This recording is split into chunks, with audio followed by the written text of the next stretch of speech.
கரியமேனி மிசை வெளிய நீரு சிறிதே இடும் பெரிய கோலத் தடங்கண்ணன் விண்ணோர் பெருமான் தன்னை உரிய சொல்லால் இசை மாலைகள் ஏத்தி உள்ள பெற்றேற்கு அரியதுண்டோ எனக்கு இன்று தொட்டும் இனி என்றுமே என்று பாடுகிறார்.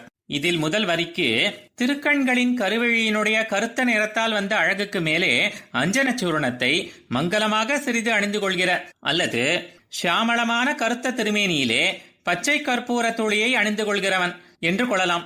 அல்லது குவலையாப்பிட யானையானது கண்ணபிரானது அந்த திருமேனி மேலே சீறி பாய்ந்த போது க்ஷணக்காலத்திற்குள் அந்த யானை பொடியாக போகும்படி செய்த என்றும் கொள்ளலாம்.